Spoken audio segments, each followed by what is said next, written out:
Samantala, sa puntong itong makapanayan po natin si DFA Spokesman Assistant Secretary Raul Hernandez. Magandang hapon po, Asek Hernandez. Si Habiba po ito. Yes, magandang hapon po naman. Alright. Asek, matanong lang po namin, no? Dahil nga po sa nangyari po na pagkatalsik kay Mohamed Morsi bilang President po sa Egypt, kumusta na po ang sitwasyon ng mga Pilipino sa nasabing bansa? Well, sa ngayon, ligtas pa naman yung ating mga kababayan doon. Wala pa tayong natatanggap na report na mayroong nasaktan na Pilipino doon sa mga kilos protesta na nangyayari doon sa Egypt. Pero itinaas na po natin yung alert level, crisis alert level to 2, ano? At ito ay ginawa ni Secretary De Rosario kahapon. At sa ngayon, pinag-iingat natin yung ating mga kababayan doon. Kung maaari, dapat hindi sila lumabas sa kanilang mga tahanan at maghanda sa posibleng paglikas, ano, kung kailangan ilikas po sila.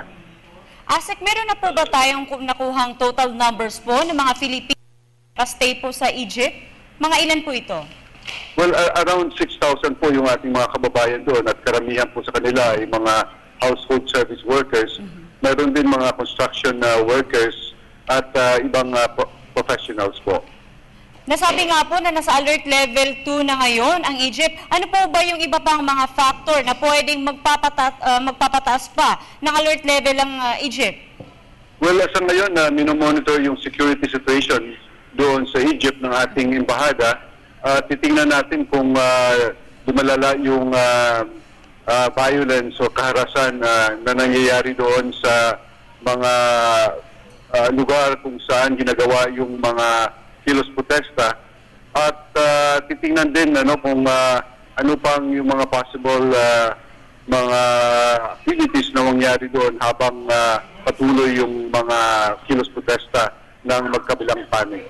Alright, Asek, sa nakikita niyo pong assessment, may dapat po bang pangambahan ang mga Pilipino roon dahil po sa itinaas na alert level na ito? Well, tayo, tinitingnan natin yung kaligtasan ng ating mga kababayan. Kaya importante po na yung monitoring ng ating embahada doon sa Egypt.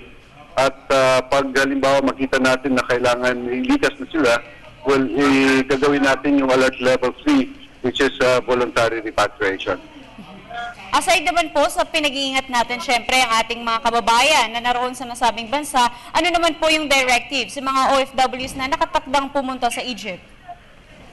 Sa ngayon po, sa ilalim ng alert level 2, yung mga pagpapadala ng mga bagong OFW sa Egypt ay samantalang ititigil natin. Pero yung mga OFW na nandito at nagbabakasyon, maaari po sila bumalik. Pero kailangan mag-ingat po sila pag nandoon na at mag-register doon sa ating embahada.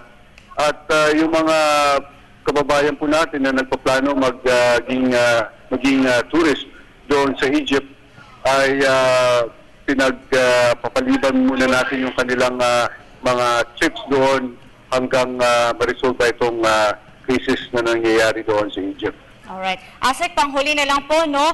Ano po ba yung mga inilatag po na hakbang ng pamahalaan para sa paglilikas ng mga Pilipino sa Egypt kung sakasakali man po?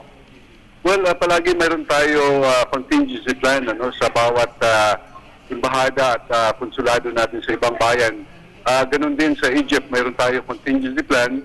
Kaya yung ating mga alert levels ay talagang sinusunod natin.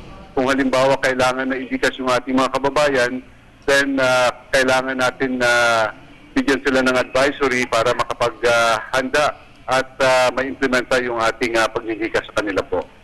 Maraming salamat po at magandang hapon muli, DFA Spokesman Asek Raul Hernandez. Thank you, Lon.